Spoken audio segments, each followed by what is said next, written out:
Olá, me chamo Maria Eduarda e sou mestranda na Universidade Federal do Rio Grande do Sul.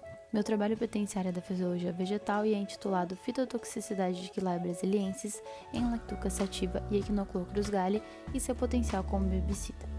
A apresentação será dividida nesses tópicos e, contextualizando, atualmente existe um desafio mundial em combinar o uso eficiente da terra na agricultura e a conservação da biodiversidade, especialmente com previsões mundiais de 9,7 bilhões de pessoas em 2050 e com consequente aumento na demanda por alimento.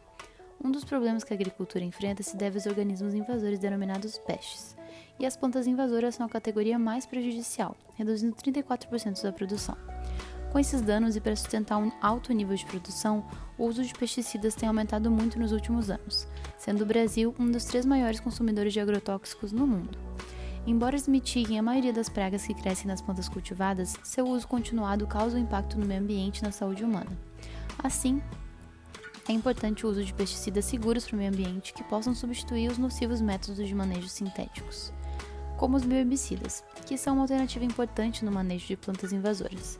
Espécies de plantas capazes de produzir compostos fitotóxicos podem representar fontes efetivas de bioherbicidas. Assim, o objetivo desse trabalho foi avaliar efeitos fitotóxicos das saponinas e dos extratos da espécie nativa chamada Quilaia brasiliensis sobre 2 espécies-alvo. A quilaia é conhecida pela alta presença de saponinas nas suas folhas, com diversas atividades já descritas.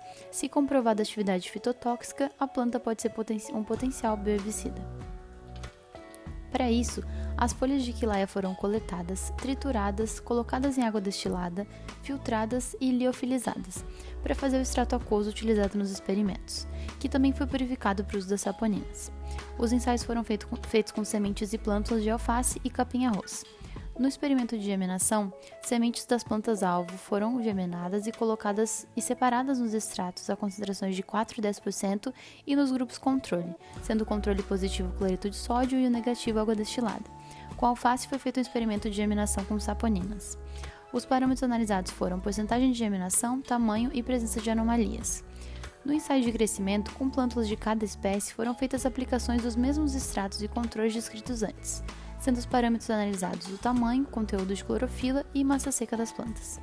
No experimento de lixiviação, foram feitas lavagens do solo após a aplicação dos tratamentos.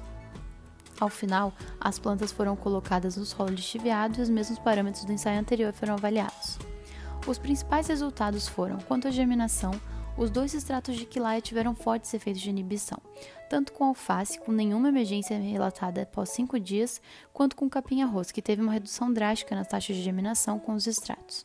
O experimento com as saponinas na alface teve redução significativa do tamanho das plântulas que germinaram, e a taxa de germinação diminuiu com o aumento em concentração das saponinas. Esse resultado ele pode demonstrar que os extratos têm potencial fitotóxico que pode ser atribuído às saponinas da planta. Outros estudos desses compostos podem levar a um possível uso como um bioherbicida de pré-emergência eficaz. No ensaio de crescimento com alface, ambos extratos tiveram diferenças significativas nas plantas em relação ao controle negativo em todos os parâmetros analisados, especialmente no extrato a 10%.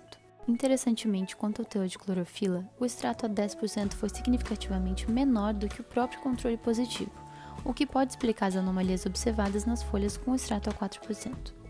Por último, avaliar a lixiviação é importante porque, idealmente, um resíduo de bioherbicida na superfície do solo deve ser capaz de sofrer lixiviação, evitando a exposição das culturas subsequentes a compostos potencialmente fitotóxicos.